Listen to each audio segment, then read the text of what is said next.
नमस्कार मित्रांनो, स्वागत आहे तुमचं टेक ऑडिओ मराठीमध्ये. तर आज आपण अशा टॉपिकवर बोलणार आहोत, जो टॉपिक YouTubeवर कधीच कोणी कव्हर केलेला नाही आणि खूप मोस्ट इम्पोर्टंट टॉपिक आहे.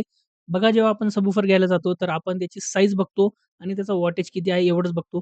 पण एक इम्पोर्टंट गोष्ट आपण ती कधीच बघत नाही किंवा आपल्याला माहिती नाही, तर ती आहे सराउंड. तर हा सराउंडचा जो इम्पोर्टंट फॅक्टर आहे, हा त्याच्या बेस क्वालिटीमध्ये खूप इम्पोर्टंट रोल प्ले करतो. तर आज आपण याच्यावर डिटेल माहिती घेणार आहोत. तर चला व्हिडिओमध्ये पुढे जाऊया. तर सगळ्यात पहिले बघूया सराउंड म्हणजे काय आणि याचं काम काय असतं. तर बघा, सराउंड म्हणजे हे जे सबवूफरला ही रिंग आहे, याला सराउंड म्हणतात आणि याचं काम असतं, जेव्हा हा कोन बेसच्या वेळेस अपलिफ्ट करतो, मागे-पुढे करतो, तर ह्या कोनला होल्ड करून ठेवणं. बघा, ज्यावेळेस ही सराउंड वीक असते, तर त्यावेळेस हा कोन जरा जास्त बाहेर मागे-पुढे होतो आणि त्यामुळे डिस्टॉर्शन होतं आणि तिथूनच आपल्या सबवूफरची लाईफ कमी होते आणि साउंड क्वालिटी सुद्धा खराब होते. तर बघू शकतात, याला म्हणतात ग्लू किंवा नॉर्मल सराउंडवाला सबवूफर. तर बघू शकता तुम्ही, सराउंड आणि कोनच्या मध्ये ग्लू लावून याला चिटकवलेली आहे. तर हे मोस्टली होम थिएटर्समध्ये यूज होतात आणि ओव्हर द टाईम काय होतं, जेव्हा ह्याचा यूज जास्त होतो, अपलिफ्ट जास्त होतो, तर हा ग्लू लूज होतो आणि कुठेतरी याची लाईफ कमी होऊन डिस्टॉर्शन आपल्याला देतं, साउंड क्वालिटी याची डिक्रीज होत चालते. तर आता बघूया स्टिच सराउंड. तर या ग्लूच्या जागेवर आपल्याला एक पूर्ण राउंड पद्धतीने ती शिलाई भेटते.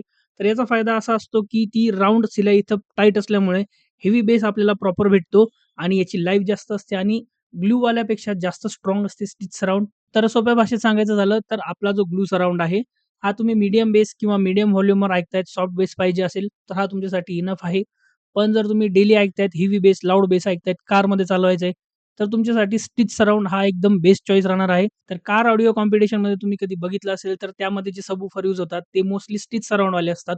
कारण त्याच्यामध्ये त्याचा प्रॉपर कंट्रोल असतो, पंची बेस असतो आणि लाईफ लाँग असतो.